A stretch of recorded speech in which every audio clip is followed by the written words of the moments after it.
clarification.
The wheels or the flatter? The one with the wheels, It's in your house? yeah. That one had the rubber wheels, and, I just wiped them off and figured we'd keep it inside for now, Can't go back and forth, obviously, but. I believe we're live, so I can begin.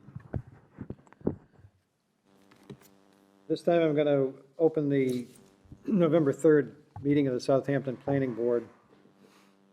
All members are present tonight except for Dan LaValle, who is asked to be excused. And we don't have much of an agenda tonight, but our main focus tonight is bylaw revisions with our consultant Richard Harris here, who's going to join us. And everybody had gotten emailed some more draft material, so I'll let Richard take the floor.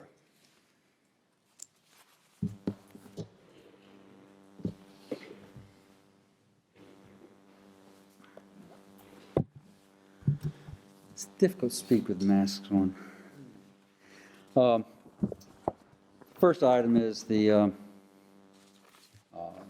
common driveway bylaw reformatting edition. At the last meeting, the board reviewed it and gave me some comments, and I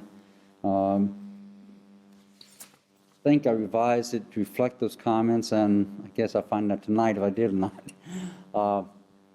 So I'd like to just ask if there's any comments on the revision to it, if there's needs to be any further edits to it. Everybody have a chance to look at that? I wasn't here and I looked it over, but I don't know what you may have been discussing on it. In the revision, I tried to highlight the items I made changes to. Okay. And I will note that in reference to the U.S. Postal Service, NDCU, NDVCU, they've changed the terminology somewhat in Postal Service. I made that more broader classification. What page is that? Page 5 of the. I was looking at page 3 where you had highlighted the width of the right-of-way easement. Mm-hmm. So the right-of-way is being stricken and you're adding easement? Yes. Okay. Easement is more accurate reflection of what it is. Okay. And page 5, what paragraph? At the top of item 2, On the U.S. Postal Service approved cluster box neighborhood collection. They've used different terms in the past, and I did some research, and they consistently refer to it as a cluster box neighborhood collection, and stopped using the abbreviation apparently. Again, right-of-way stricken wherever right-of-way is located. I would change that to easement. Page 4, number 5, you have the subsection A. The A should really be a standalone number like 6. It's talking about vehicle, it's talking about the vertical component versus the terminus of the turnaround, which is more of a horizontal component. So I recommend you just make that as a Item 6. make item A, 5A as item 6.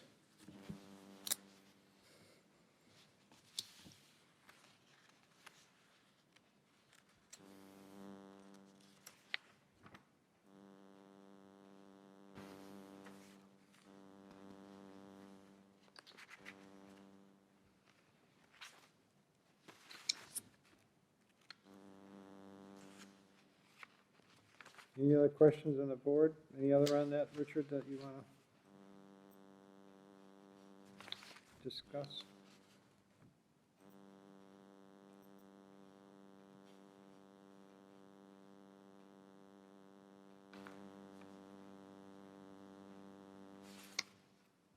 Do we need to discuss questions at the end, or? Yeah, I had 4 questions at the bottom on page 7. Do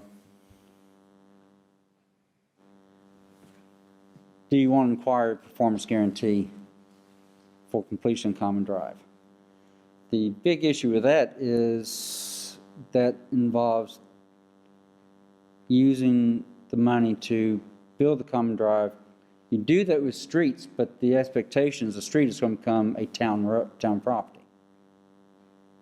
A common driveway, by nature, is never to become a town property. So I'm not sure there's a benefit to having a performance guarantee for it. I think the covenant agreement that basically would prohibit them from selling units, transferring units, lots, is sufficient leverage to get the party to complete it without trying to interject the town into the financial dealings of private property. So I guess my one question on that discussion is,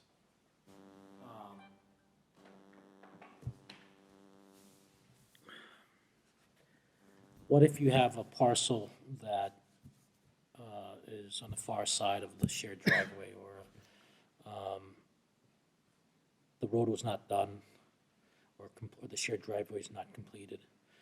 You have active residents on various portions of that shared driveway. And what if it's a safety concern? Is that something that we should be particularly, meaning they didn't put any pavement down, they put in gravel washes away. There shouldn't be any houses there because the covenant agreement prohibits the transfer of any lots out and prohibits building on those lots until the common. So if somebody's got a common driveway approval, you've got a covenant agreement that says no transfer of lots and no building permits until the common driveway is completed. And that's stated in the. Right. That's stated. That's So that the takes care of provision that of covenant agreement. Yeah, okay. Unless the planning board releases the lots from a covenant agreement, which they shouldn't do on common driveway.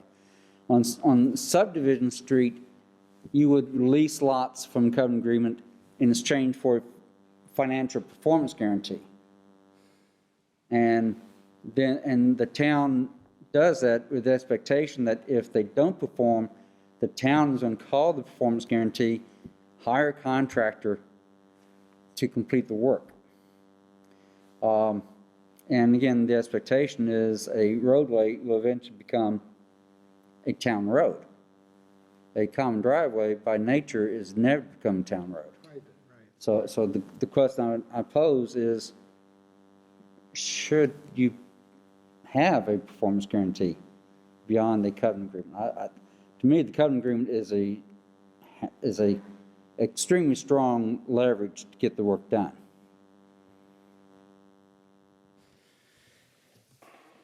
Yeah, that makes a case for not having it.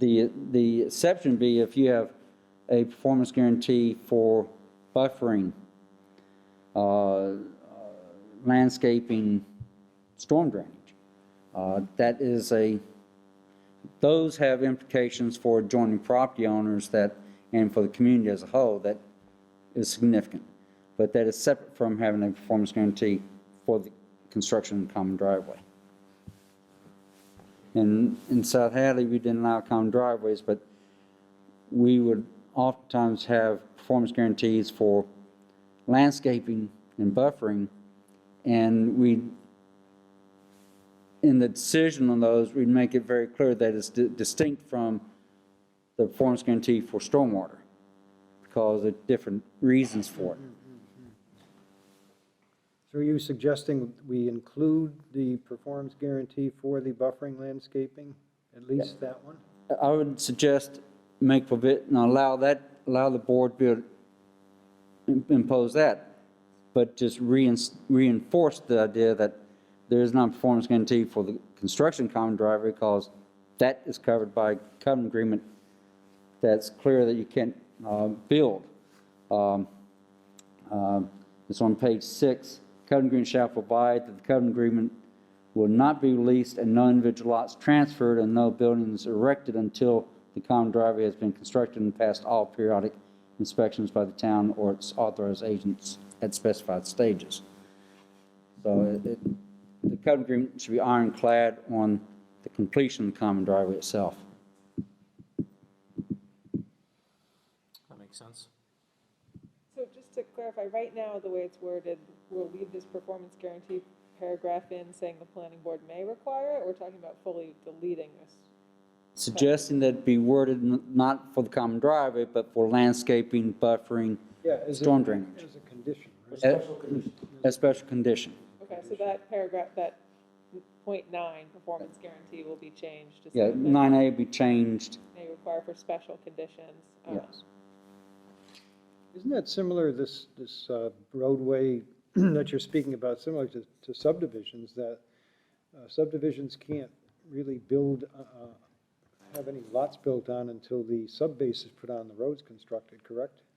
Correct, but typically a subdivision begins with the covenant agreement.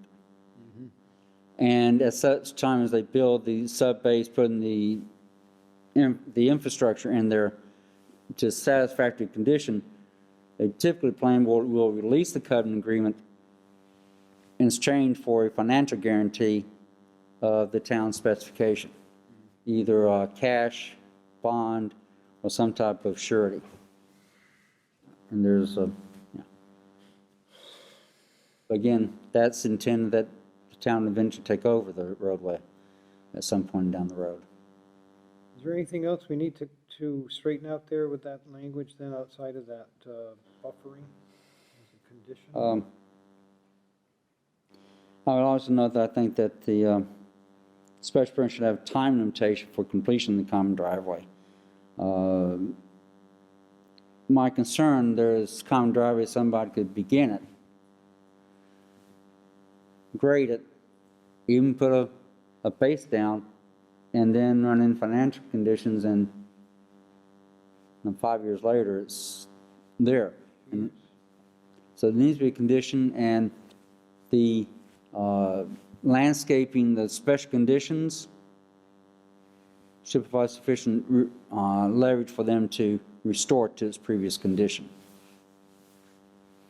So you're looking to define the completion time, what, 2 years maybe? 2 years, I think, is I would think be more than sufficient. Right, 2 years, or is it 3? Are subdivisions here 2 or 3? Typically it's 2 years. 2, right, yeah. So I would suggest not any different than subdivision, right? So, I have a question. Under 6B, each landowner served by the common driveway shall be jointly and severally responsible and liable for the repair, maintenance, portions of the common driveway, blah, blah, blah. So what this says is that every party that's going to use that common driveway have to share in the responsibility for maintaining it, plowing it, et cetera. Correct. Correct.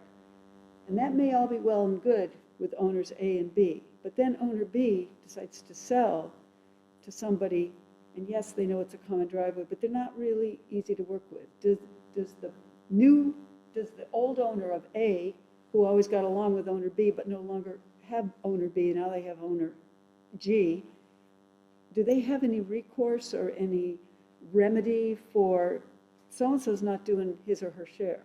I think it's all tied into the real estate agreement, isn't It it? is. It's tied into the easement agreement that they all have signed in onto. And very frankly, it ceases to become a town issue. It becomes a private party litigation issue that, and that's why attorneys. Make money. Yeah, okay. All right. I get it. I just wanted to ask the question because there, that would have to be, it's based on the purchase agreement and the agreement. This is a The common easement, driveway the and- easement give the rights and responsibilities to it. Okay, all right. Which when they buy, I mean, they have that in the deed, so they're kind of, Yeah, if they should know. they didn't agree to it, then I mean, it's the sale would go down the drain. similar to an HOA, Similar to what? an HOA, homeowners association. Okay. Similar to that. Okay. But you're right, it does run into problems, and I used to have we didn't allow common driveways, but we had old driveways that are like that, and our routine response, and if he didn't like it, was, you need to talk to your attorney, Sure. and that's a private party issue Okay. for y'all to resolve. Okay. Understood. Anything else there?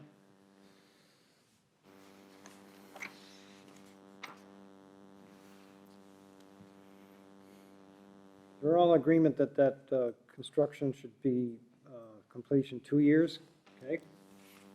Seems more than enough time. Does that address any, like, weather issues or? But they can always come for an extension.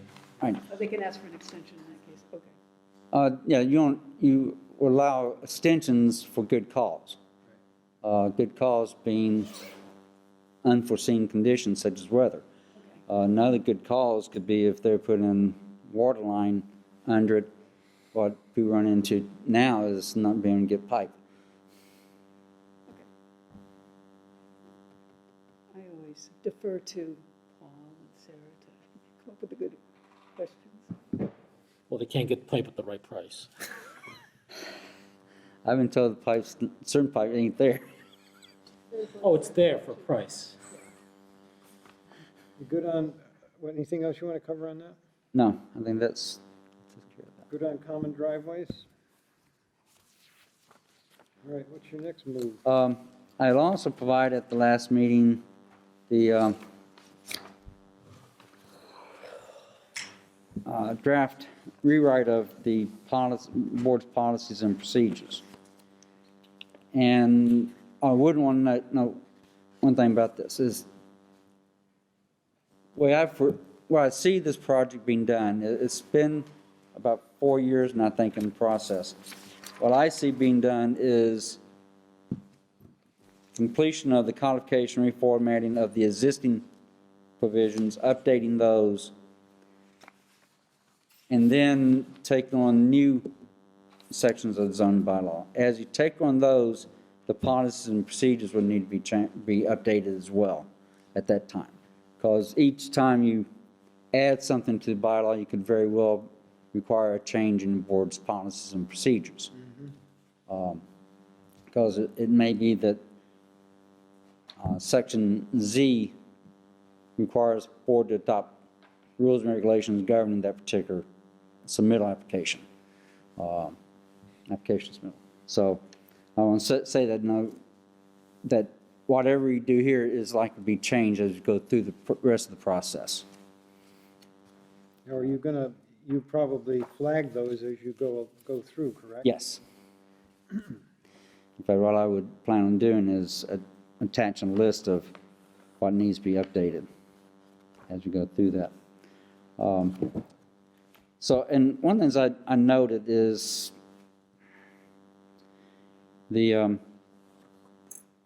your approach to abutters is a 300-foot radius.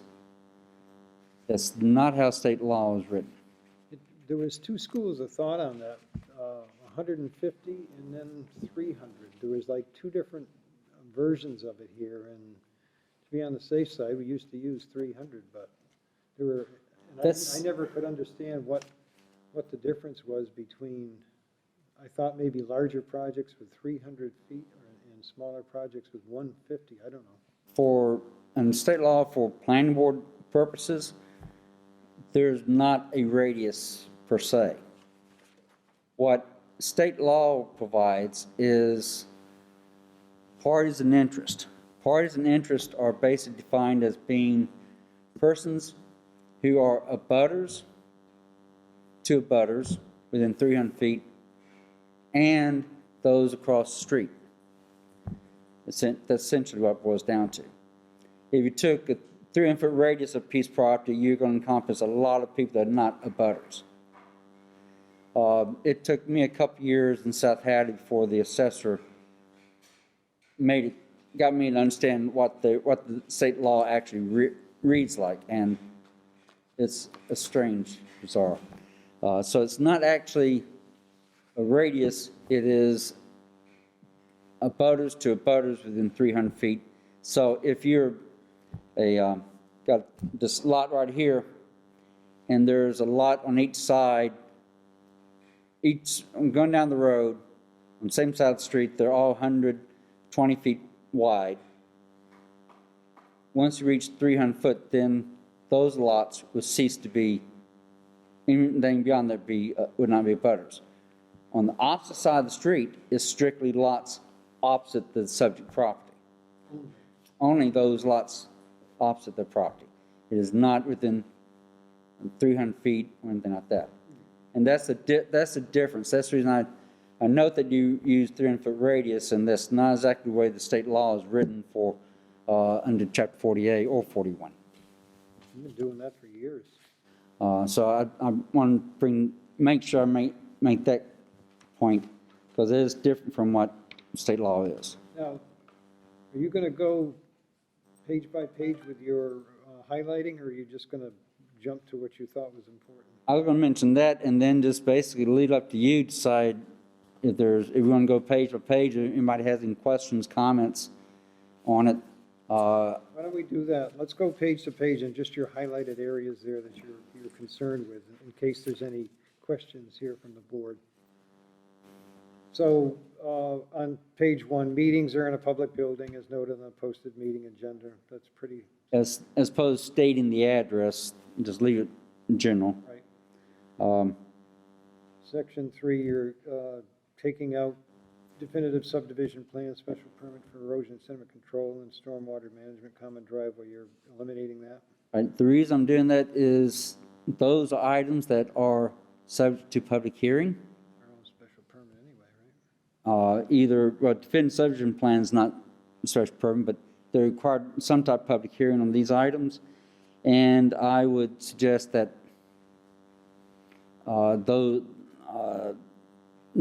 person should be seeking a preliminary discussion on those items until they submit the application. And yeah, any special permit should not be on there either.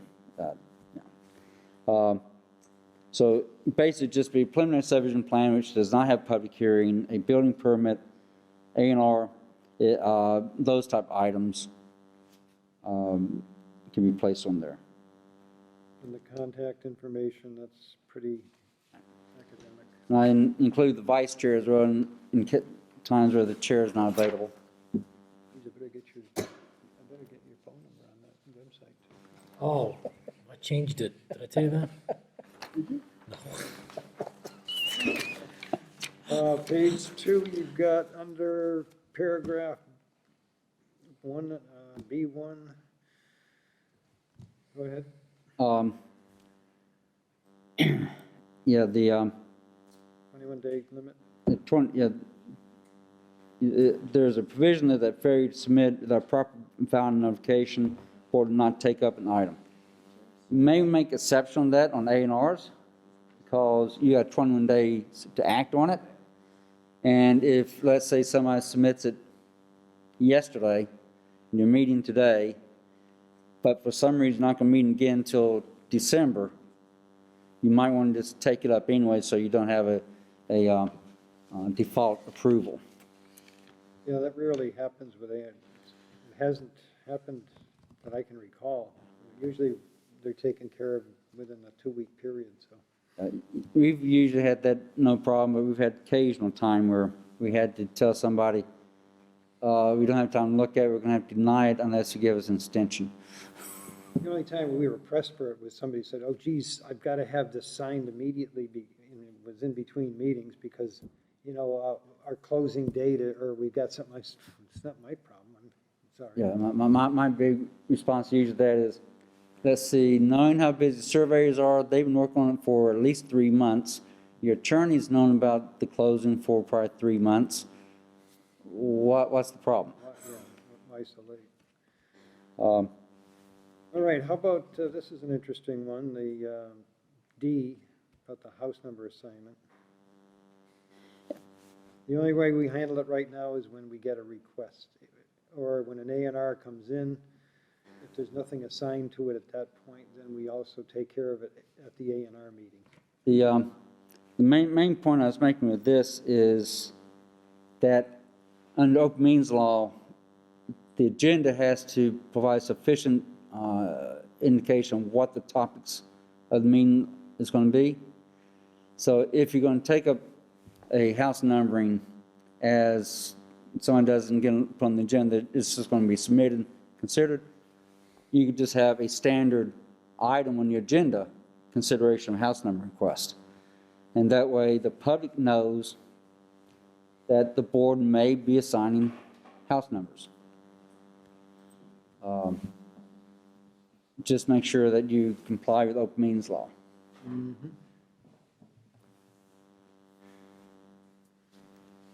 Okay, page 3, down the bottom. E, Yeah. data submittal, etc. Date of receipt shall be, by the clerk, shall be considered a date which starts the clock ticking on the Right. filing.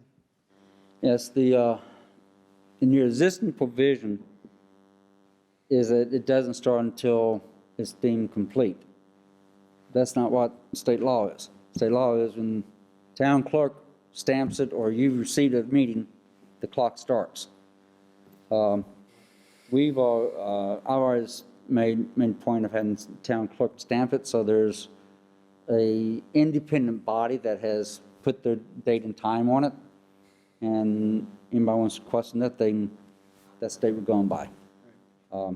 So I'd suggest that we indicate that we use town clerk as the date time.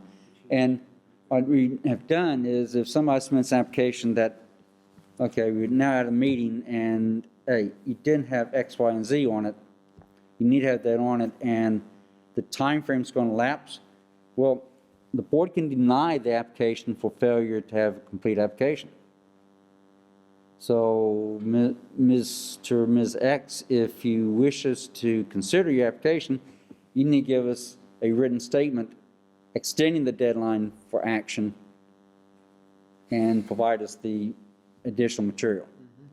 Or the board can vote tonight to deny it for this basis. And that's a much cleaner approach too. And I have yet, in all my years' experience, found an applicant that would not agree to an extension if they were told they're going to be denied.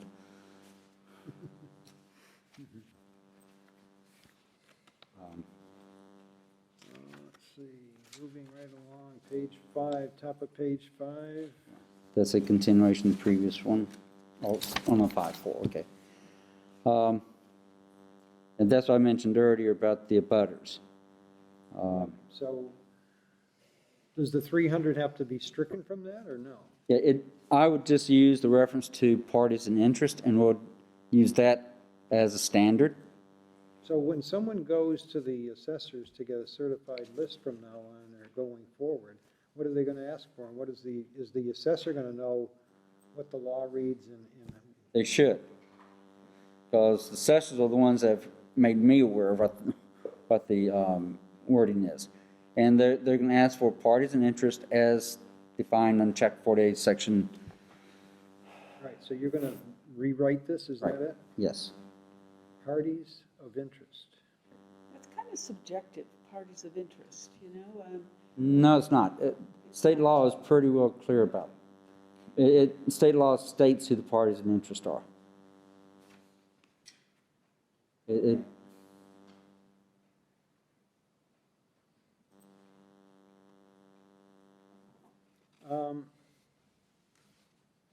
Now,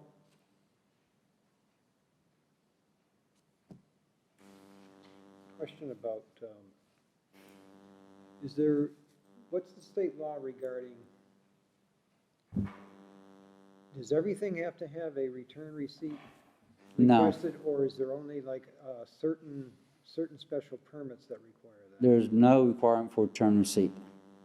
There's no requirement. No requirement. All that's required is that you notify the abutters. Now, communities that, my experience has been communities that required return receipt, the applicant was submitting the notes to the abutters, or we used to do in South Hadley because I had a number of people saying, I never got notified. So we started doing the return receipts, and I found out those folks simply refused to go and pick up the mail from the post office. They didn't sign acknowledgement. So we had evidence from the Postal Service that they attempted to deliver it and it was undeliverable. Right, so can someone question, so if there's no return receipt, can someone question, say, well, who mailed them?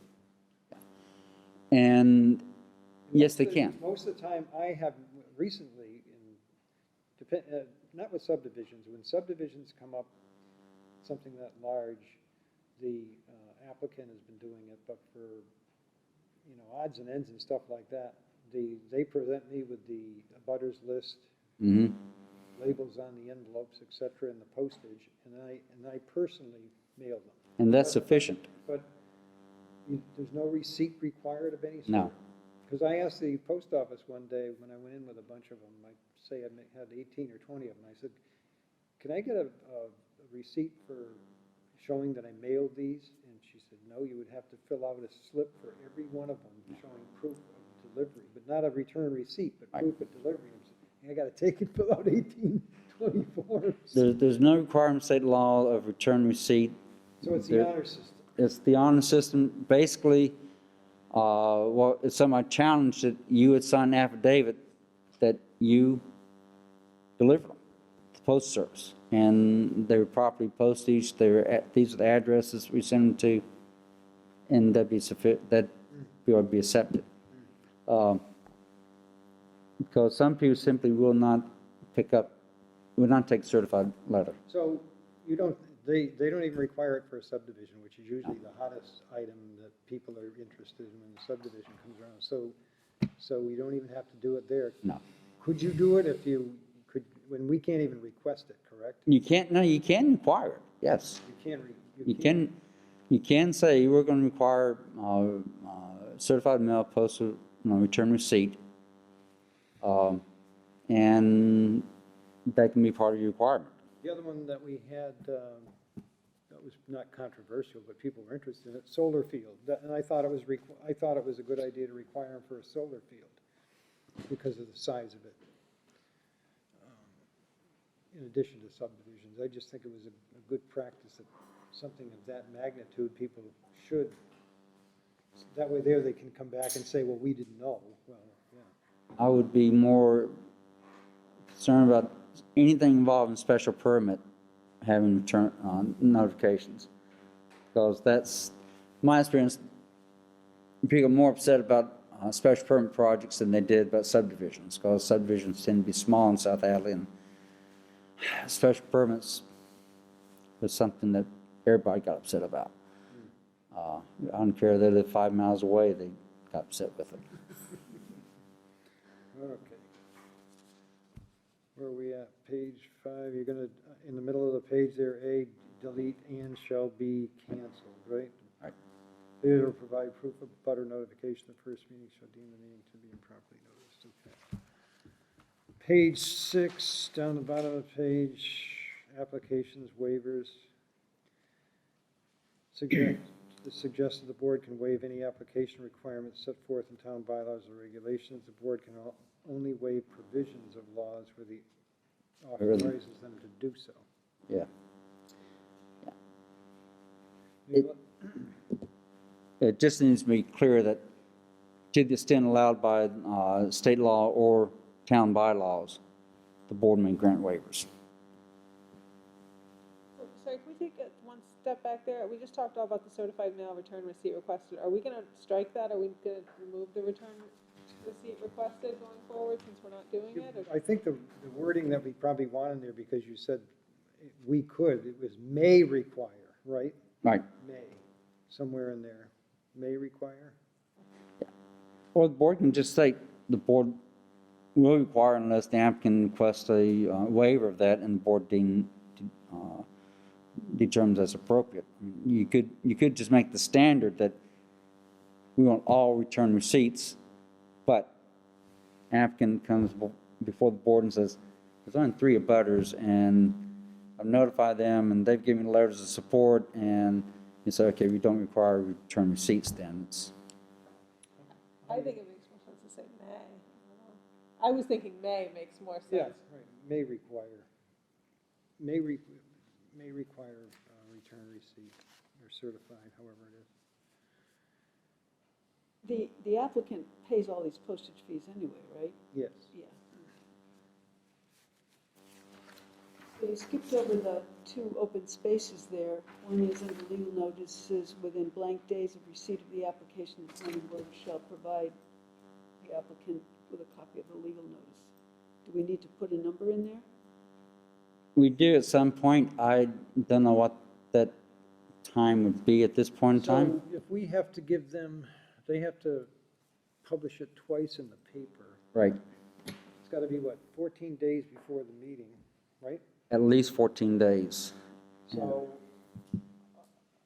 typically, I get it, I have been mailing it just before the first publication, so would that be considered 14 days, or should it be 21 days, or? Are they running the ad, or you send the ad in for them?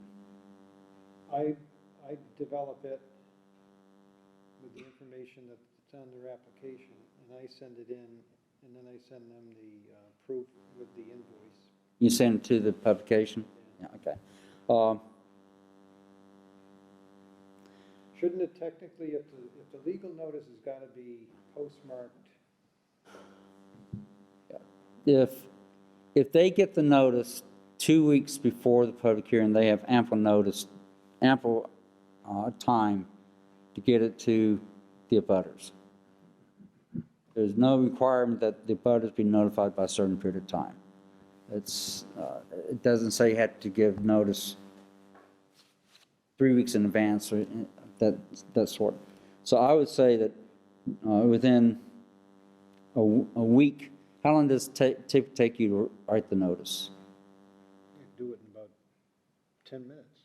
Okay. You know, they're pretty good about responding with the proof right away. And I would say that within 7 days of receipt of the application, the planning board shall provide the applicant. And then down the bottom of the page, we have a separate schedule for fees, but is that why you left that blank to Yeah. refer to that? We'll refer to that when we get to that point. So number 2 and B, legal notices, it's not highlighted, but that note, I think, was yours, Richard?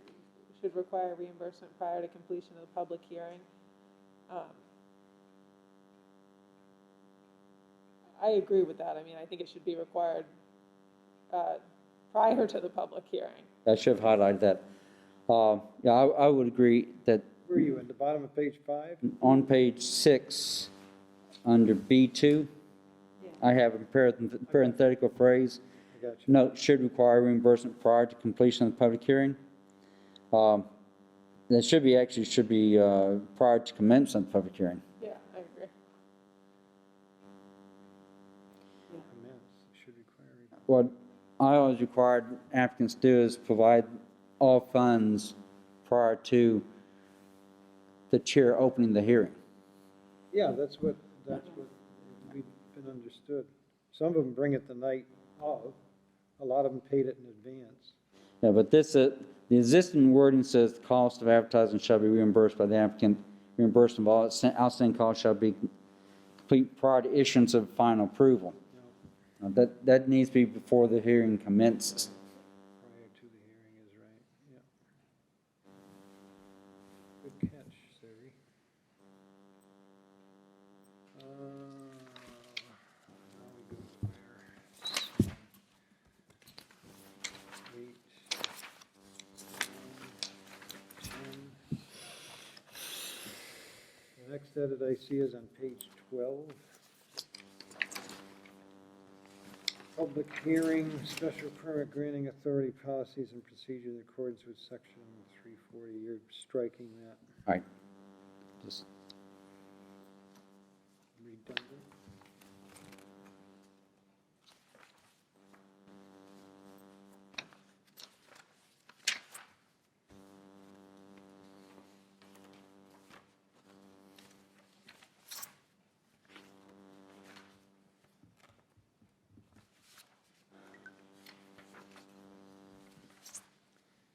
Page 20, major site plan review.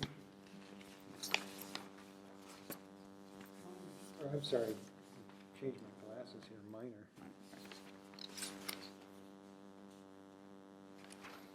I added that in there. In different bylaws, you refer to site plan approval as one process and site plan review as another process. Site plan approval is a step in the site plan review process. And what I know we did in Southampton, and Larry and I talked about, and other communities have increasingly done it, is you have site plan review and then create a provision for a minor site plan review. So that, and typically minor site plan review does not involve projects of as significant as most site plans. And typically, one of the main reasons we did in South Hadley was exempt uses. We required educational activities, churches be subject to site plan review, but you're limited in the scope of that review. And so when we created minor site plan review, we said those are subject to minor site plan review, which didn't require a public hearing. It did require a public meeting. And the reason public meeting, but not a public hearing. And main reason we went that route was people were getting frustrated. They come to a public hearing on a site plan review for a church or education, nonprofit education institution, and they'd have these concerns that are outside the scope of the board's review, and they'd leave saying, why did I come to this hearing if I couldn't have a voice in it? Well, so we understand that, so we did a minor site plan review process that didn't require it. Still post on the agenda, you still have all the plans available on the website, but it didn't require notice of abutters to public hearing, and it allowed the board to focus on the limited scope that they had. And this is a good add, and I'll tell you why, and you'll agree with me. Two reasons: the Christ Community Church and group homes. Now, group homes came into this area maybe about 5-6 years ago. The first one was on Coleman Road when Tiffany Labrie was on the board.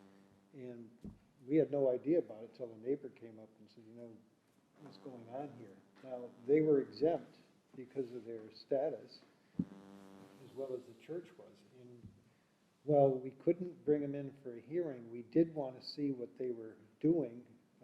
The church, by the way, needed stormwater, so that kind of took care of that. But the group home, we had somebody come in. They still had approval. They had approval, but we had to make sure that they were sensitive to landscaping and buffering and stuff, because their driveways and their parking lots were pretty good size in a residential area. Right. So, and a couple of them balked at it when I called, we don't have to come in and see you. I said, well, Not to go on a tangent on this discussion about this, but I think the meeting that we had last, or when I attended with Rich, there was a discussion about it being changed from a zoning bylaw to a general bylaw requirement. The stormwater, yes. Well, no, for the group homes and the religious and religious. Didn't we talk about that like a month ago? I don't go, You made the point to us that if it was a general bylaw, then that would apply to churches Right. and other types of. I know we talked about stormwater at that time, and stormwater is a general bylaw. It used to be a zoning, but now it's a general bylaw in Southampton. Right, but for other considerations, I guess, Yeah. where that might fall in. Animal, street lighting, for instance, or parking lot lighting, noise issues, those should be a general bylaw, not a zoning bylaw. I mentioned that years ago I was tasked with developing a bylaw for illumination of parking lots. And the reason for that was Mount Hope College was going to build this, redo the athletic facility, and it's going to have a big parking lot, and residents were concerned illumination there. So the town minister said, no, we need a bylaw for this. It did. I started doing a zoning, and Bob Ritchie at the time was at the municipal law unit of the AG's office. And he told me, he said, one of the biggest problems is communities do too much under zoning and not enough under general bylaws. And one reason for that, his concern was that if you did under zoning, nonprofit education institution, churches, any of those exempt uses under Chapter 48, Section 3 would not be subject to those provisions. Under zoning. Under zoning. If it's a general bylaw, they're subject to it. oh, well, then that's answers that. So if you can reasonably do it under general bylaw, do it there and not zoning, such as parking lot illumination, stormwater, wetlands. How about site plan though, for the same entities? That'd be more of a challenge. You can still do site plan review, but you can't, you still have limitations as to the scope of that review. Because if you try to apply zoning items, zoning standards to a general bylaw item, you're going to run afoul of the AG's office.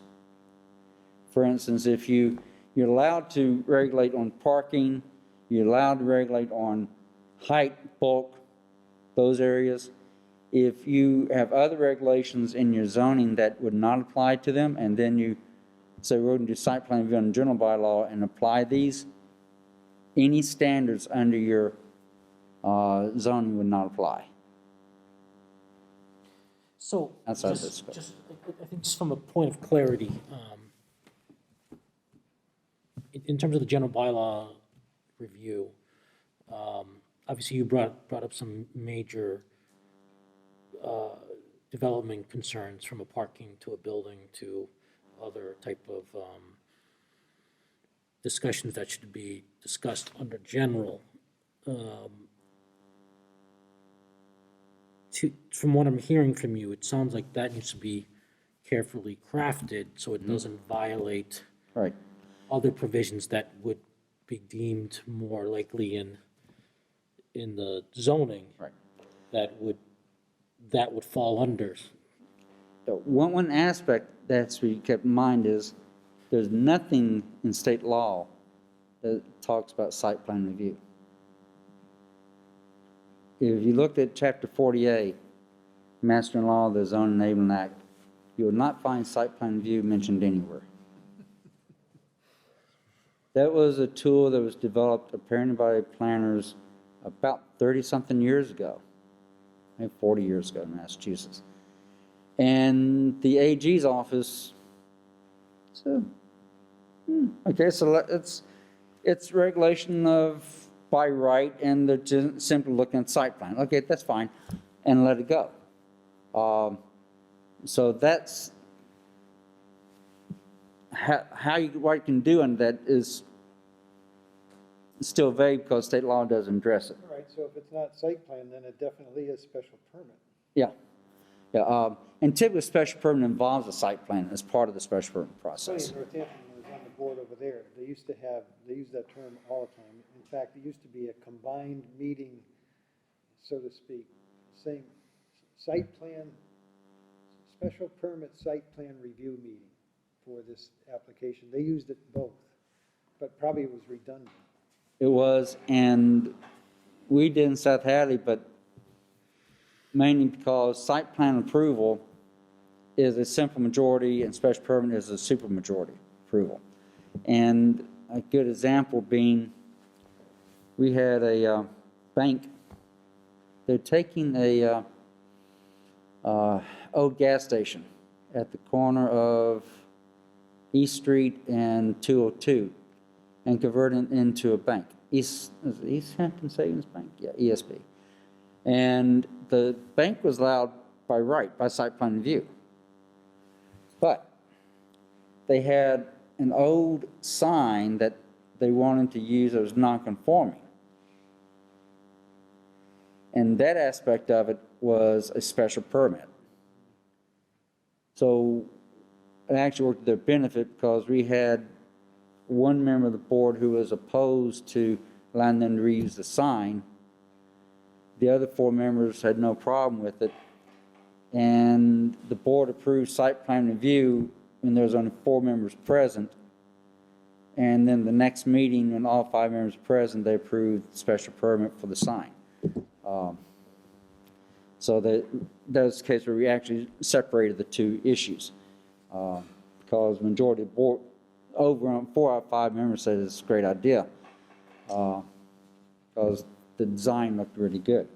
But yeah, so mine was again, site plan review is not addressed in state law. There has been efforts to get it addressed, but it hasn't passed legislature yet. You wouldn't use the term minor special permit? No? No, no. I think special permit is a specific item under Chapter 48, Section 9 that. All right, so what do we have to do to get religious and education into the general bylaws, or are they in there already? What are you wanting to regulate on them? What are you wanting to regulate on all uses? They're already regulated by parking, or reasonable regulation of parking, Lighting. height. Now, lighting, now you could have a general bylaw that addressed lighting, and you wouldn't have to you don't want to name a use that you're regulating. You want to have a general bylaw that regulates lighting, outdoor lighting. How about landscaping? Is that a? You could have a general bylaw that regulates all outdoor landscaping for institutions other than single-family homes. I'd not recommend regulating landscaping for single-family homes. That would be a nightmare. How about vehicular traffic impacts or things of that nature? Is that something that you can? Study? No. That'd be really tough, Dave. You can already address that to a certain degree because under 48 Section 3, they're subject to reasonable regulations related to parking. So if somebody came in to build a expansion to a nonprofit education institution, substantial expansion, or church, you could reasonably say, we need a traffic analysis, so we understand how the parking is going to work, and make a determination that the parking is sufficiently designed to address traffic concerns. I think you can already I'm do talking that. more so about, I guess I'm just trying to tie in off-site mitigation. Offsite mitigation is tough to do for any use. Right, but usually you have, The leverage you have in offsite mitigation, very frankly, for private developers is, okay, I can challenge it, and it's going to take me X amount of months to do so, and X amount of money. Offsite mitigation is going to cost me this amount, which is the cheaper and quicker way to go. right, so that's always the formula that they're Right. looking at. Nonprofit institutions don't necessarily look at that. No, but that's where I'm going with this, and I understand you can't pay for mitigation that, there's mass general law prohibits or doesn't. Have the impact for your approach. And Right, it's not the same as somewhere else in the country, but in terms of having something that has teeth or ability, and I understand the challenge, there's nothing really there for you to tie back unless there's unless there's some bartering or some cooperation between the town and, or agreements between the town and developer or nonprofit, it may be, but I'm just thinking out loud and just wondering if there's any protections or any. let's take a look at that and see if there is some approach we can take on that. Because I think it is a challenge. I just think, what came to mind, what's the big, is it a Slavic church or whatever on Route 20 in Westfield? 202. Well, there's one that's over 22. Yeah, but I mean, the sheer size of those places and what they attract on a weekend or something, and that's what came to mind is, geez, you would want to have a little bit of say about the traffic impact there on a weekend. Yeah, the challenge you have is the 48 Section 3 gives really broad exceptions now. But what you could do on something like that, do you have a driveway permit bylaw? Where they have to get I know that's what Randall was working on. Highway has something. Right? If there were a driveway permit bylaw, I think that could require a traffic impact study, including off-site, as part of the condition of issuing the permit. Because one of the issues you have with issuing driveway cuts is what impact is it going to have on this intersection and that intersection. It's usually related to the placement of it and the size of it. But that also drives into the size of the generator too. If it's a 12-bed group home, doesn't have much generation impact. If it's a 5,000-seat mega church, that's another story.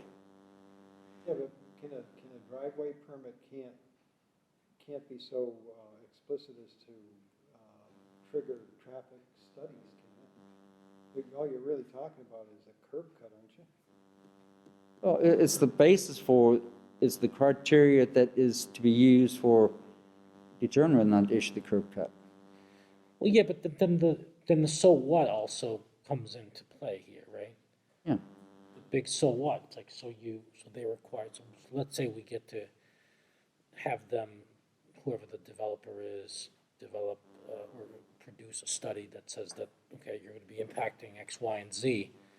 The so what now? There's no mechanism for them to be. And if the impact is determined to adversely impact the intersections of the roadway or the traffic flow, the driveway permit doesn't get issued or is conditioned upon revision, improvements being made to address any impacts. So you can tie that back into the general bylaw. I think I would take a look at that and see if we could.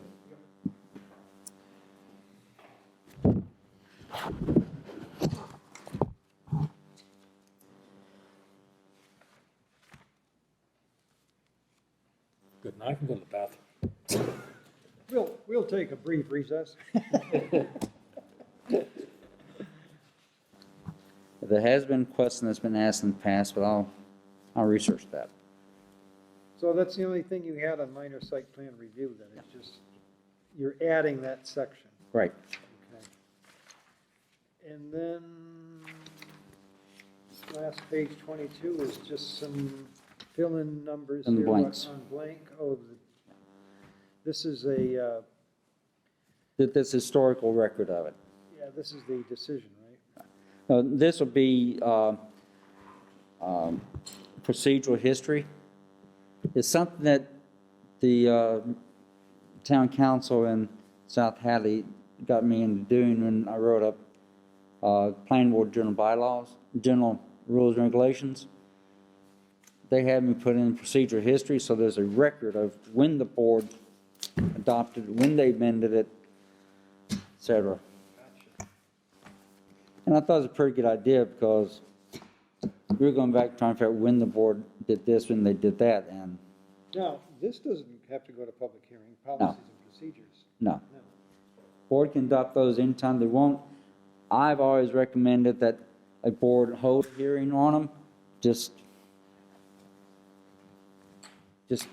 be nice to everybody, but We want to be exempt like the churches and the education. We want some exemptions here. You want them to weigh in on what we want to do, how we want to conduct our business.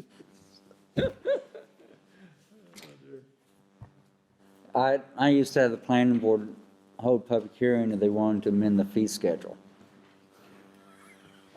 No, we never did that. We, last time we updated that was done here at a regular meeting.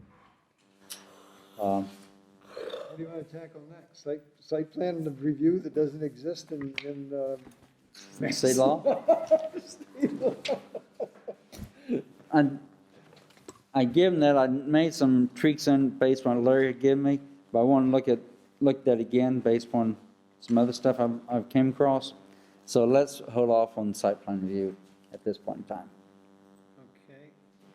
Okay. I guess we should talk about the budget and Now, this was just This most recent the batch. table of contents that you sent through, right? right. And Sheets I need to say that. and the graph you had. yes, and I've updated the status of codification of and updating of new provisions.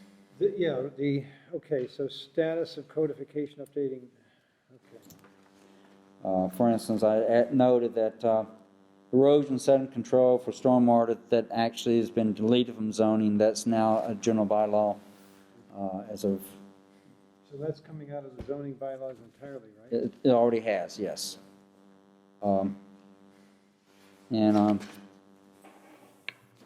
At the last meeting, I talked to the board about how I viewed this project proceeding, and I know there's some question about how much money is there, and I just want to be sure we're on the same page as how I'm proceeding on this.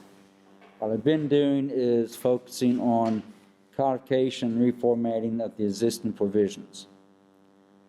And what I'm now doing is I've done all of those, and now I'm going back and I'm at the bottom of each one listing questions and comments I have regarding each of those sections. For example, in the multifamily section, I think there's some serious questions about some provisions in there in terms of their having an exclusionary housing impact. And I think they need to be considered. We reconsider that. So that's my focus, is not writing new sections, but working on the existing bylaw. I indicate at the October 6th, it's October 6th, yeah, meeting is, I could foresee the board being in a position of being able to take a reformatted, updated zoning bylaw without the new provisions to town meeting in spring of 2022. And then in spring of 2023, taking new provisions to the town meeting. That aren't in there already. They're not in there yet. But we're still talking about doing, updates on everything that's existing before town meeting in the spring. Yeah, I mean, that's a reasonable target to aim for. Okay, one thing in particular, I know I'd emailed the group, but working with the housing production plan, and the housing authority is very interested in particular the inclusionary. That the big thing is that 10 number for the developments right now that's in there. So I don't know if we're talking about making changes like that now, right, during this pass. I know last time you had mentioned something about getting this past the formatting, because that would get that passed and then deal with things that may be more controversial. Yeah. What I would suggest you do is take to town meeting in spring of 2022 a reformatted codified zoning bylaw that basically can say we're making no substantive changes. That is a motion, town meeting, they approve that.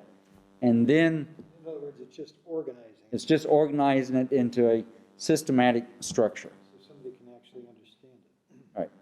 And then we're on change, then these are articles to change the zoning bylaw substantively by adding items in there or by deleting items.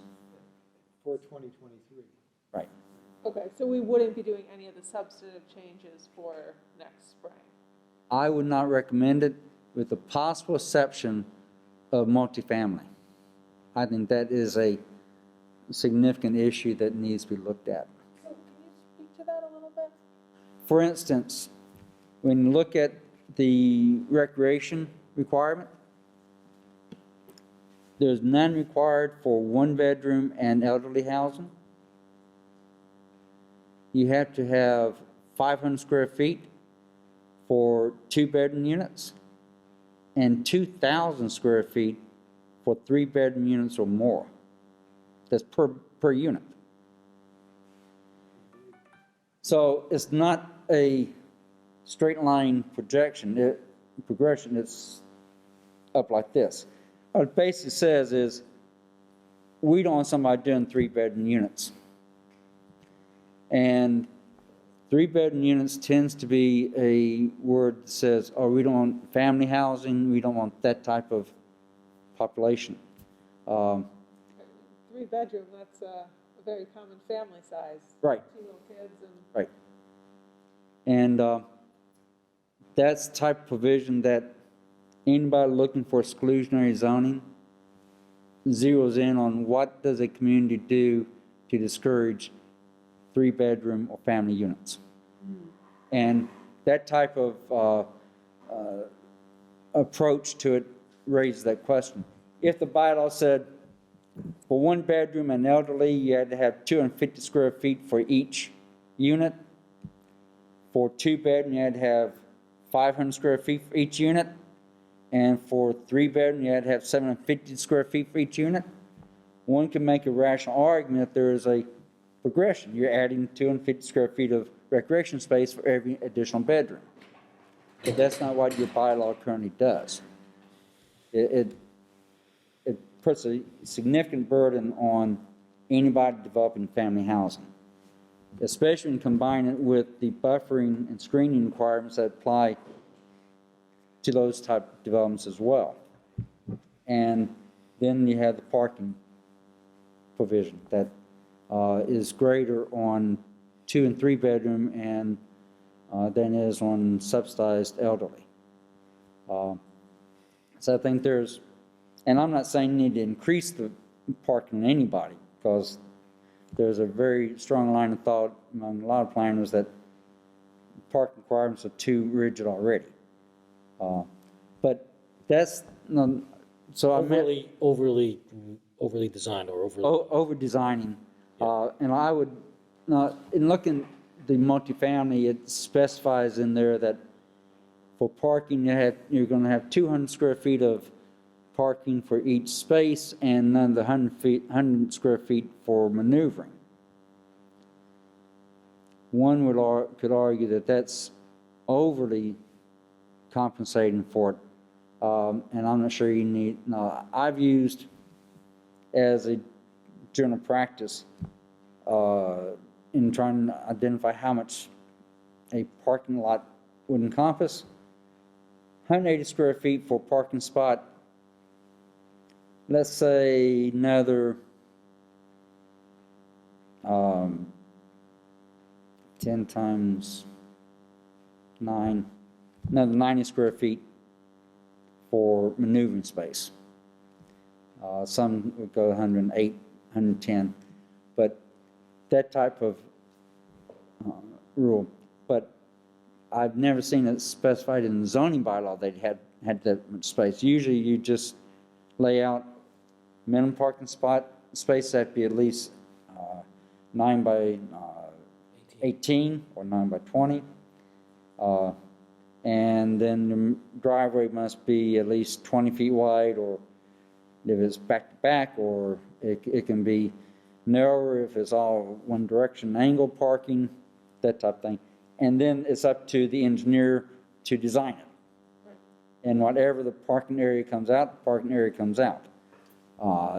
And not specifying the square footages that they have to use to come up with the area.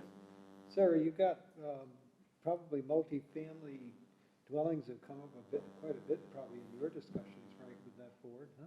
Yeah, and just, I think that'd be a good one to tackle. So you're talking about basically having the bylaws as all the edits, all the reformatting, and then also present multifamily separately from that? Just For multifamily, what I'm going to do is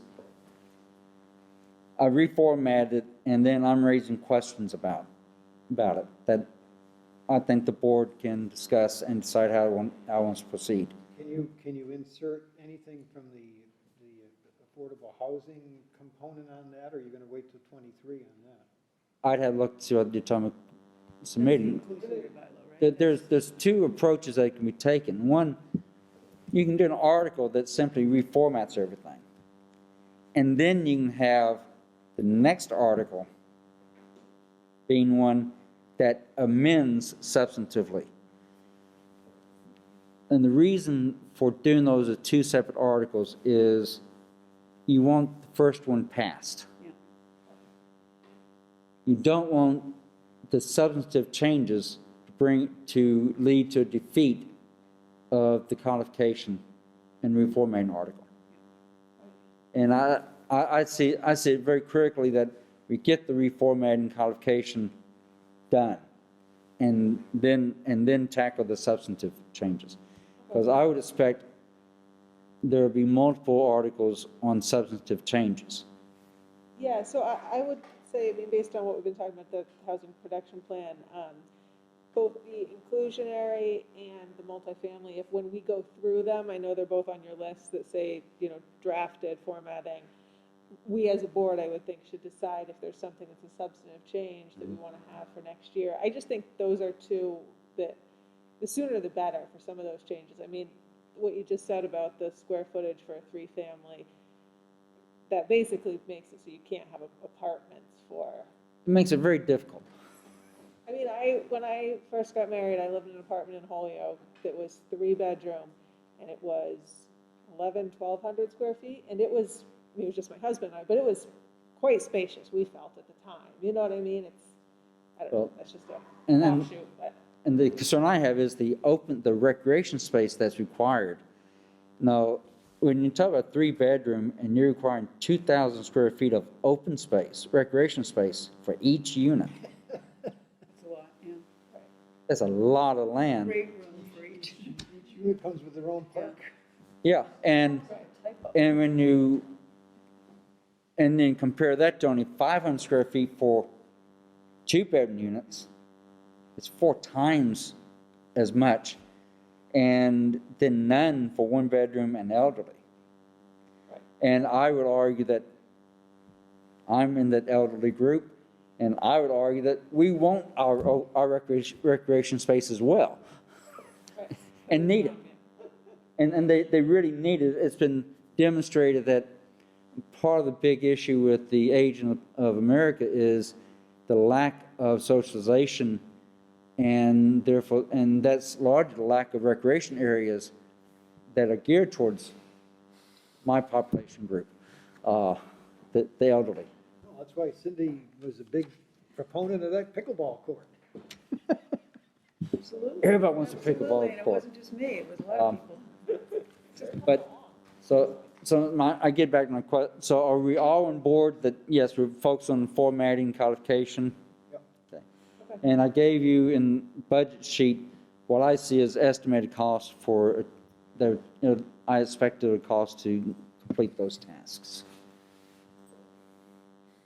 But I support what Sarah just said, that having the inclusionary bylaw update, once we have a chance to discuss it, be perhaps another warrant article, or along the lines of the multi-family one, because they go hand in hand, in my opinion. And I would change inclusionary bylaw, the title of that section from inclusionary zoning to inclusionary housing. I see inclusionary zoning all the time, and it's really inclusionary housing. You're trying to have the housing be all-inclusive and not, because you're not trying to combine retail stores in with it, you're trying to combine different types of housing, different housing prices. Yeah, just while we're talking about that, because I've gotten a couple questions from the Housing Authority, when do you think we'll be reviewing those multifamily and inclusionary housing? Just so I can. I'll have the reformatting items to you this month. Okay. So we could discuss them in December or whenever you want to. Okay. Would it make sense to have a joint meeting with housing at the time for that particular discussion? Maybe? I think it just needs to be the planning board myself. They've expressed significant interest, so I know there's rules if they all come, we have They have to has post a meeting. to be a joint meeting. I can ask the Housing Authority, next time we're on a housing production plan, if they all want to come. They really want their voice heard. Joint meetings are a real tricky subject. You really can't have a joint meeting.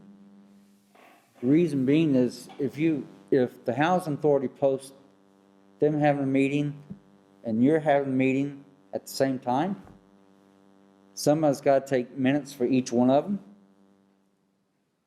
You have to call each one to order. It becomes a logistical issue. However, the planning board can have a meeting and invite the members of the Housing Authority to attend. But if they have a quorum, don't they have to post a meeting? That's our understanding.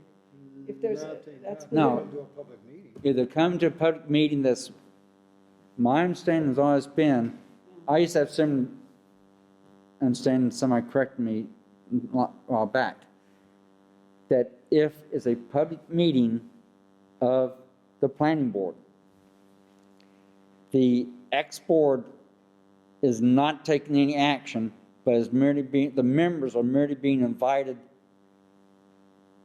to attend the planning board meeting. And those individuals can voice their position. Okay. Their board is not taking action, is not making any motions, is not engaging in discussion for their agenda items, and merely participating. I actually think we have operated differently here, because I know of specific circumstances where more than one, a quorum of the other board showed up and were told to leave because it was constituting a quorum. It wasn't posted as a meeting, so therefore, we can't have a quorum of the other group, whatever the board was, you got to go. And it was very offensive to certain people. I would defer to how your town administrator wishes to have that handled. I would, If there's a forum, they have to call the meeting. Last select board, we had to have the library trustees. That's right. Presentation about how they need funds. There was, it wasn't the library trustees having a meeting, but they wanted to be part of the discussion. They had a quorum, so they had to call a meeting. If they both post, they both have to Yes. take minutes. And I'm not sure how the housing authority is going to function within a planning board meeting in terms of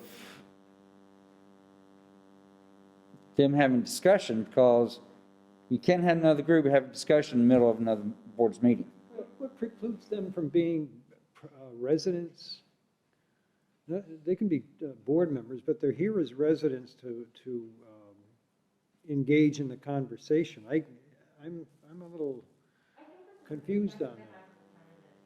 I think this is a discussion to have with the town administrator, because he's the one that knows how the town has been running them, and I would want his opinion on the matter. No offense to you, I just wanted, Yeah. No, let me know. I agree. I just think that, how can you control, say, for instance, if 4 of us or 3 of us showed up at a select board meeting one night or a conservation meeting, and we were just, got up to the podium as members of, as private citizens making a comment about it. How is that wrong? Because you take them in the minutes, you take attendance, so people know who's at the meeting. Yeah. If there's a quorum, it can be construed that was considered a planning board meeting in conjunction with select board meeting. I agree, it could be construed there. I also would suggest that if the other board posts, then they have to take their own minutes as well. And they had to make their own motion to call to order, their own motion to adjourn. They did all That those they- things. They did all those things, yes. Yeah, we've done that, we did that with the library trustees, they just go up and they call it as their meeting, and then at the end, they say, and we're adjourning our meeting. Are you gonna ask Ed for that, or do you want me to No, ask? I can ask them, I have no problem. Yeah, ask, I don't have an opinion, I'm just saying, I think that's how the town has run it, I think that's. no, but it'd be good to get a clarification. Lots of examples. We've done it before, and I've done it in Northampton too, but he's right, you've got 2 different boards, and someone, if the housing authority is coming here, then I'm chairing the meeting. They're here with their members taking attendance, as he said, in minutes, and then we engage in the conversation, or Richard is there and whatever. But then, when they have to vote to adjourn, we vote to adjourn, separately, type of thing. Or when they're done with this discussion, we have other business, say, okay, this part of it's over, you adjourn your meeting, and off you go, and we continue with our meeting. Yep, it's happened, I can think of a handful of times, yeah. So maybe, obviously, this is something that'll have to be resolved long-term, but in terms of this, maybe for the first week of December, or December 1st meeting, I could ask the housing authority when I speak with them if 2 of them would like to come, or if they'd like to have a joint meeting, because that sounds like kind of the options, right? And it's kind of their call Yeah, at this point, wouldn't right? that be a way around it? Because couldn't the representatives from the board, or the ones that wanted to come, a couple of them, but then if there was other questions from members, have them submitted to them, to ask at the meeting? Right, so it's kind of their call. There's only 3 of them, so, Oh, It's all right. Oh, I didn't know they had not less than 5. right, so it's whether 2 come, or if all 3 want to come, we'd have to do the joint meeting thing. 2 would be quorum. No, 2 come, you'd have to join, they'd have to post their meeting. Oh, because that's a quorum when you only have, Yeah, but how does it, not to bring up another, but how about annual town meeting? we're all there. And we're all there. Yeah, they're in the legislative capacity. I don't know the answer to that. Everybody shows up at town meeting. Many quorums. Yeah. Are you taking notes? That's good, Paul.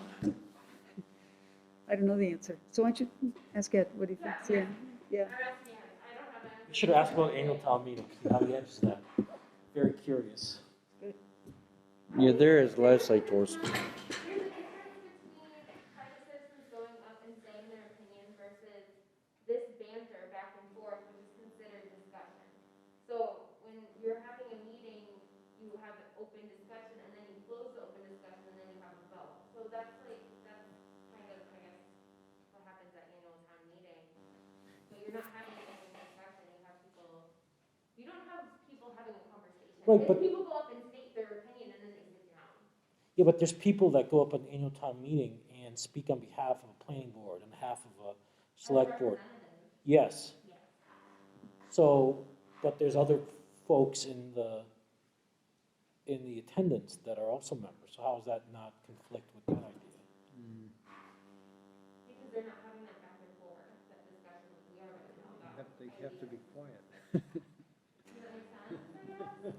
You gotta bring it up with him and So- ask him. Yeah. Well, we've got 2 meetings in December, and really too, as we go on here, as I said to you before, I'm not adverse to,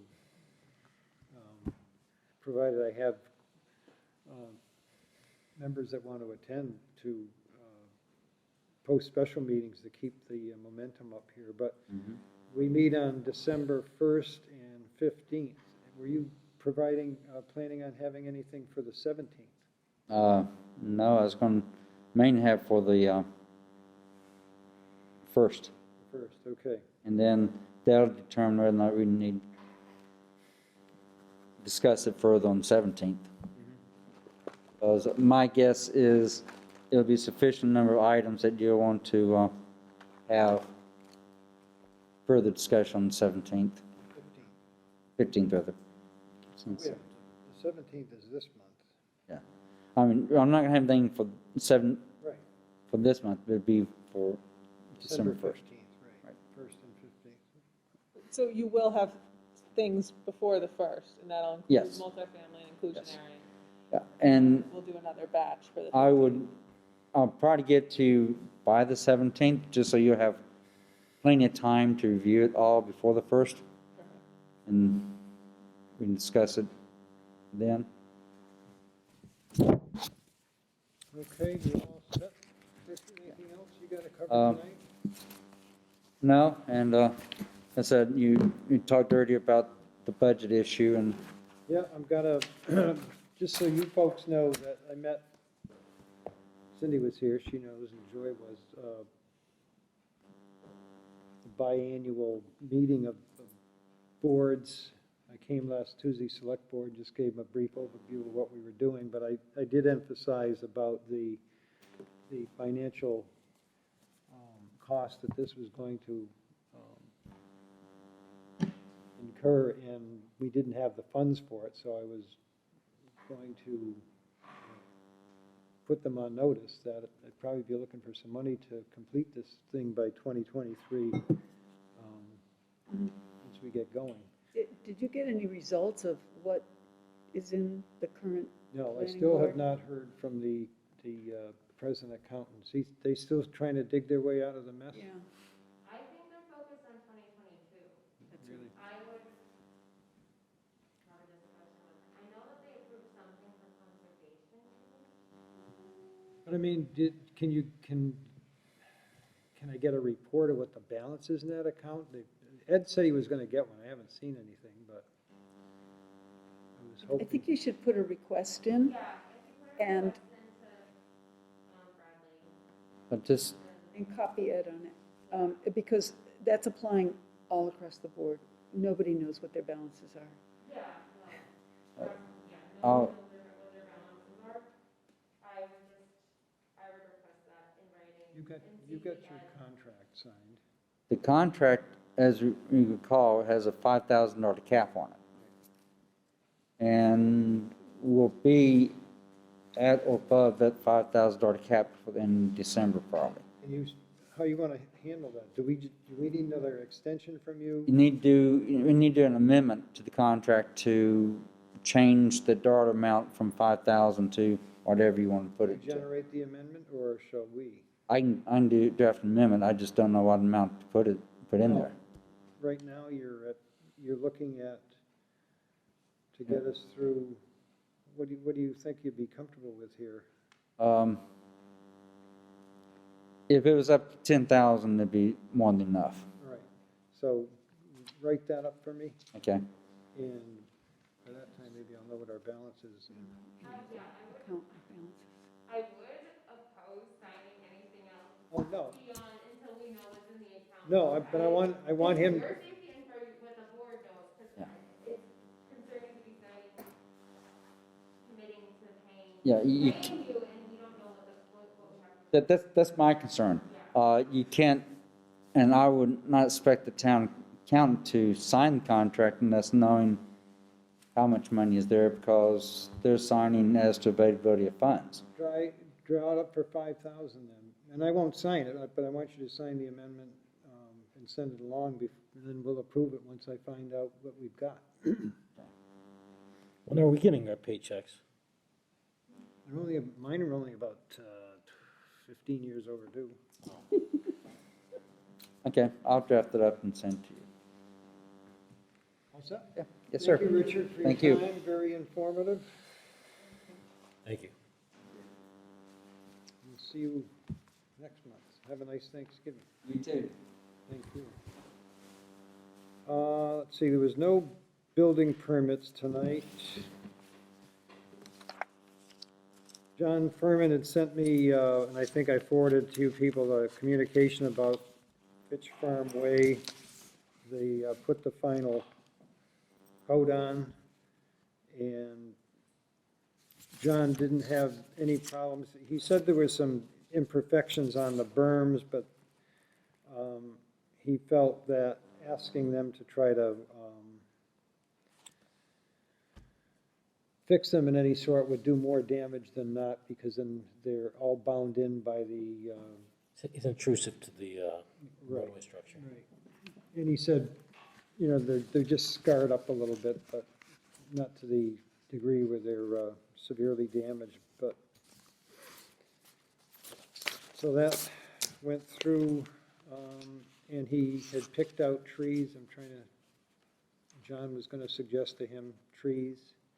He suggested not maples or oaks because of the size they grow, and the roots because they could impede the sidewalk, that side the sidewalk's onto, so. Didn't his LA identify what tree plantings? He didn't, I asked Brian, and that's what John was kind of chuckling about. He said Levesque, his architect and whatever, His landscape architect. is a landscape architect, but yet he did suggest that he type of trees, so. I find that hard to believe. That's what Ryan even told me that too, so John was going to suggest something.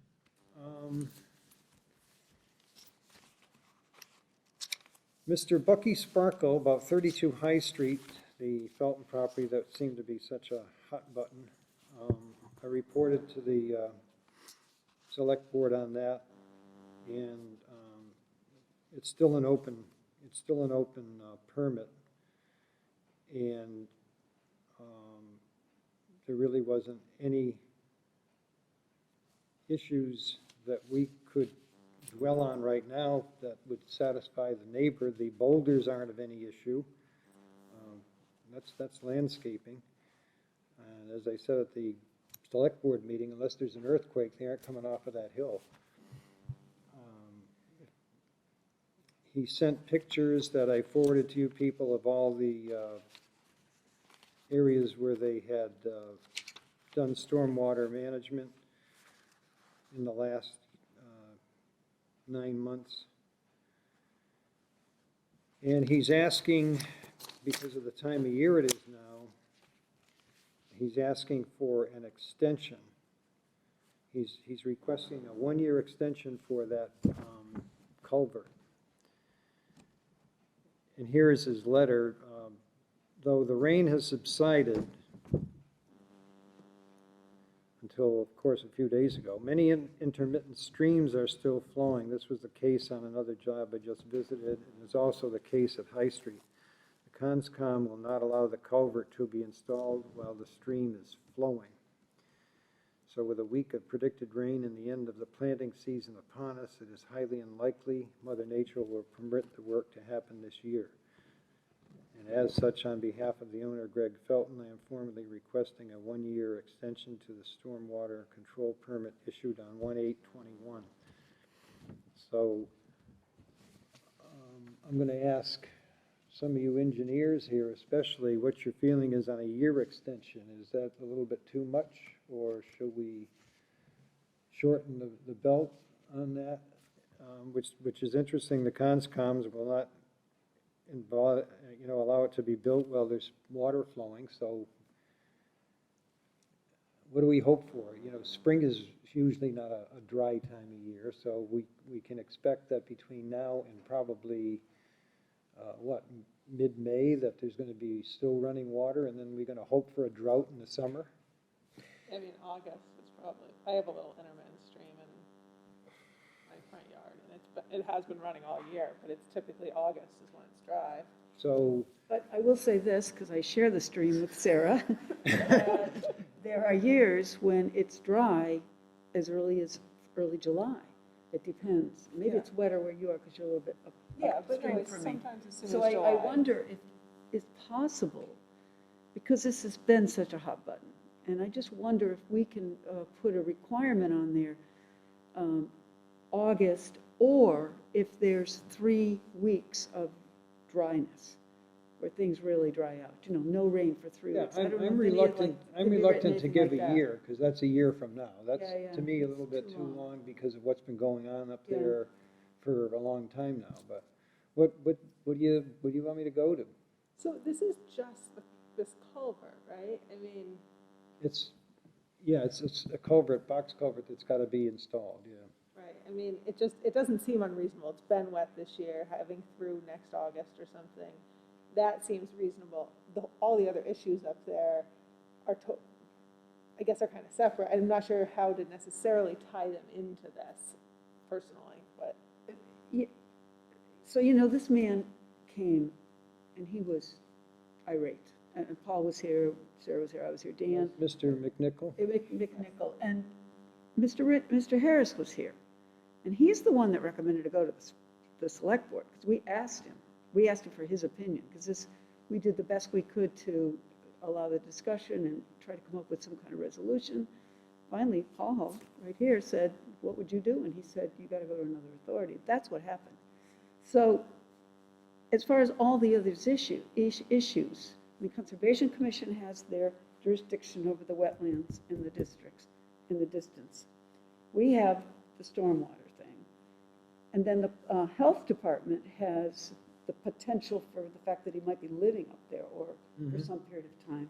And I think I understood from you in your report, or Select Board already has asked Health Department to be aware or monitoring or whatever. So that's another issue. What is their opinion on this? That's right. I guess we should just email them and be like, what's your opinion? That's right.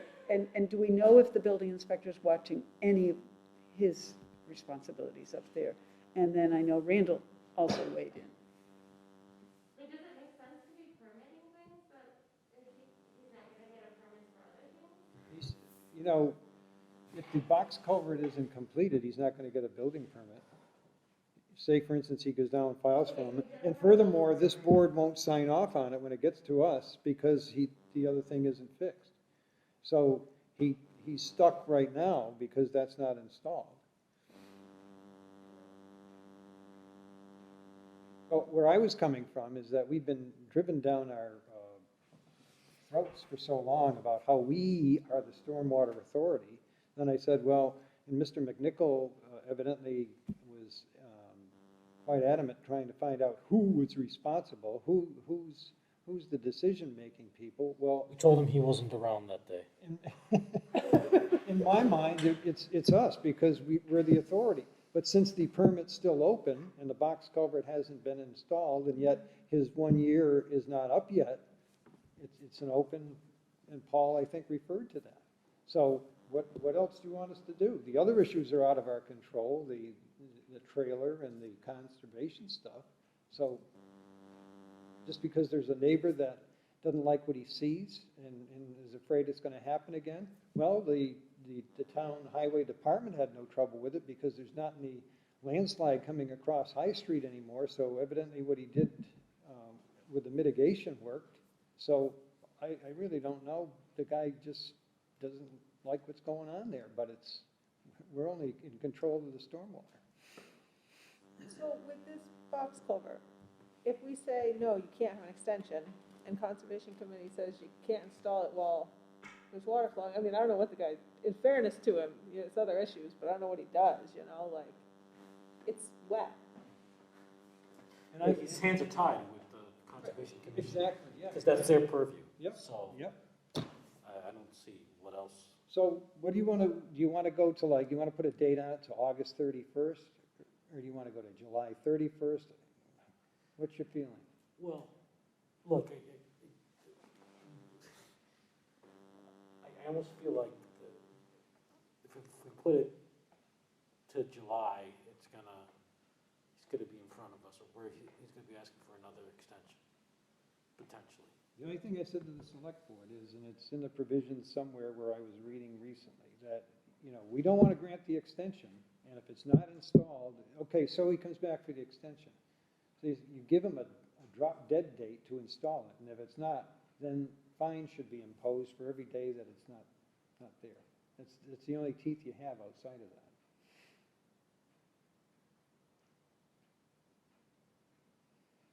Well,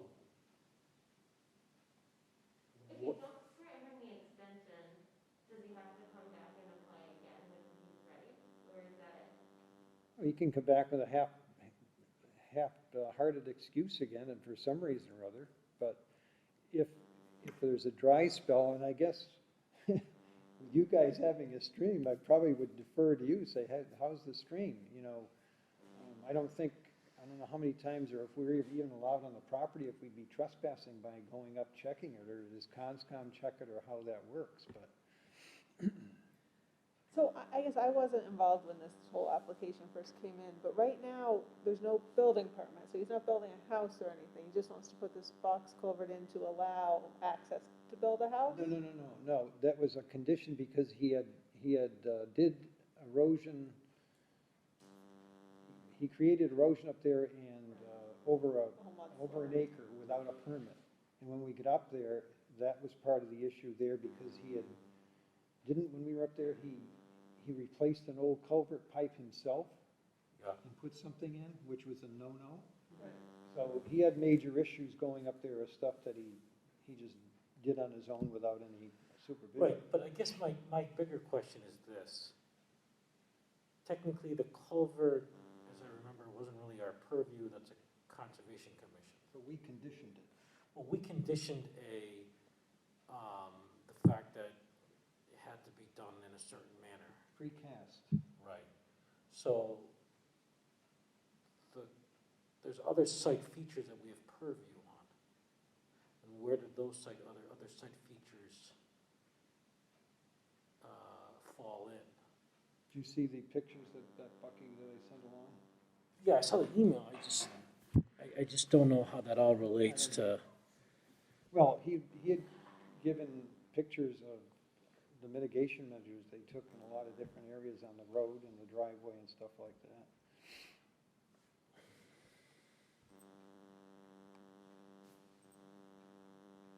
So getting back to the date, what do you want to do for a date? Why can't we do it, like, say, either July 31st, something like that, or come back for another permit, and then we would have real knowledge of how wet it had been.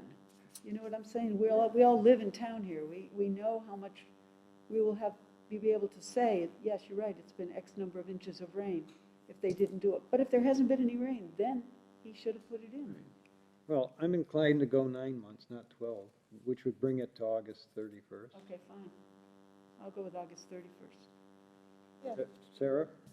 that's fine. Paul? Let's do it.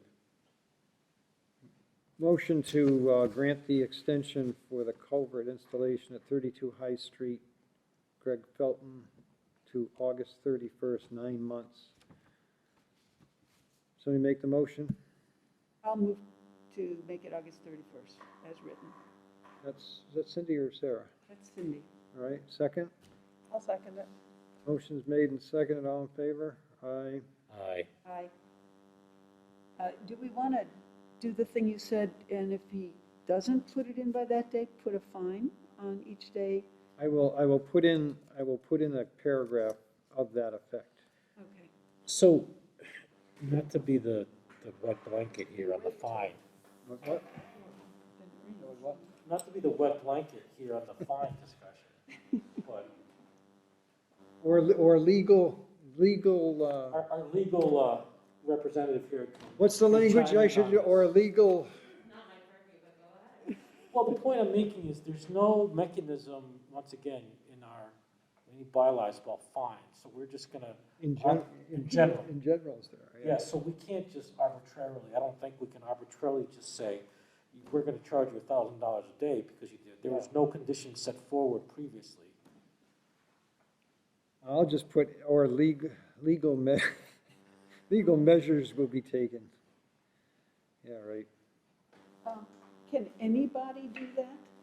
Can they arbitrarily, for example, could the select board say, under this circumstance, this person has been warned time and time again, therefore, I don't believe so. you don't think so?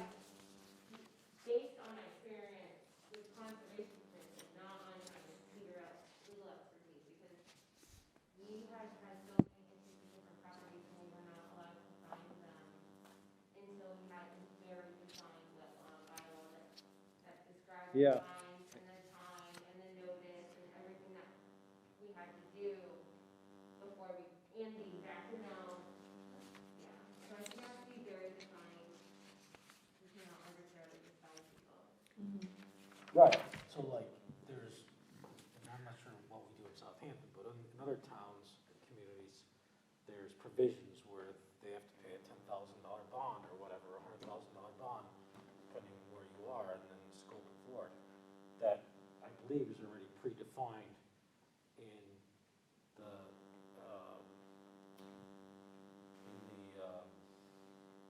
policies and procedures section. That I think has to be somewhat tied back, so for us to arbitrarily say something, I don't know. I guess we can't, yeah. No, it's, I was thinking out loud on that. I wish they would address that though and get impose fines on stuff. I'd have to go to town meeting to get it done. All right, next order of business here, I'm gonna make out a warrant. Where is it? I'm gonna make out a voucher for Richard because last meeting, we had approved his first bill that he sent was $1,500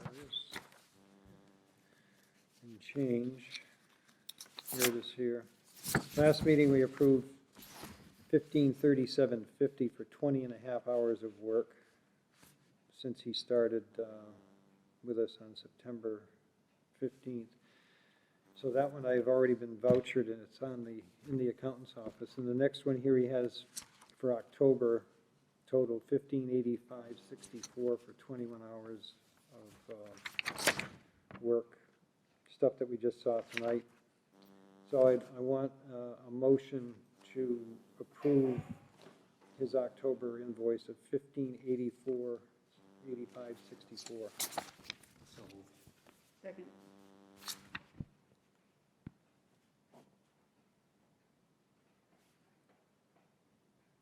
Second, Cindy? Yeah. Okay. All in favor? All right. Aye. Next, and this just came in tonight, I got it in the mailbox from Amanda Zadonis Kemp, attorney at law in Easthampton. It's a carbon copy that she had sent the select board.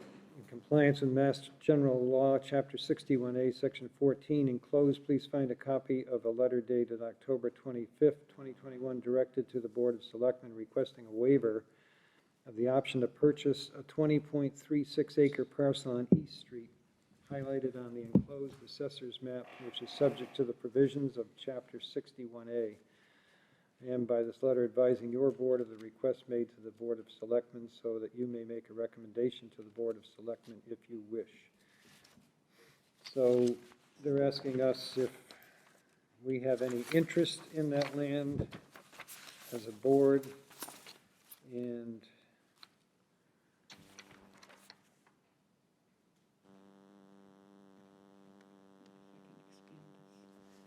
I think where that is it, where's Middle Road? Wasn't it highlighted? It is, Right there. Here it is, but I'm saying this is East Street, where is Middle Road? I have the property I'm showing Sarah right here. What's that say, something extension? Upside down. Loose This Brook? is Strom Road. No, there's a cul-de-sac there. What is that? Hold on, get upside down. East Street over here. So like the library's down here. Yeah. Are you with me? Yep. And then Okay. Liberty Field, I think is here. Okay. Shit, that's big. And it's this lot right here. It's kind of this shape. Oh, interesting. Okay, yeah, I have a friend on Sophie Circle. So there's some other people in town. So could, you guys can see it better on your, What is the lot number again? parcel, map 29, lot 55. Wait a minute. Oh, is that Whispering, that's what that is, Whispering Meadow, Oh, isn't it? it's this one. It's this one here. That's the one that Okay. rebuilt. It's a pretty good size. What? Road It's a good size coming lot. I from mean, lot's 29. Yeah, and Town, then this Whispering is Meadows one. here, so it's just before the Okay. orchard and somewhere in there. Okay. So, Right. so, as the Open Space Committee has not met since this letter was received. So there is no opinion by the Open Space Committee, but what I understand, and I got an email from Joy, that this might be of interest to the Housing Commission. And the Open Space Committee, and I heard Richard saying, you know, we have to think about other criteria. Is it, you know, contingent to other open space? Does it connect with parks or something? So we haven't had a chance to discuss this. The only thing that I would say then is, as a board, that we have no interest, but we would defer to open space and housing. Okay, Is that, I'm in agreement with that. everybody in agreement with that? Yeah.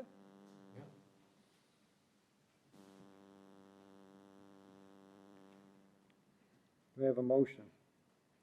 You wanna make a motion? To, Motion to, that the planning board has no interest in this parcel, but will defer to open space and the housing so moved. partnership.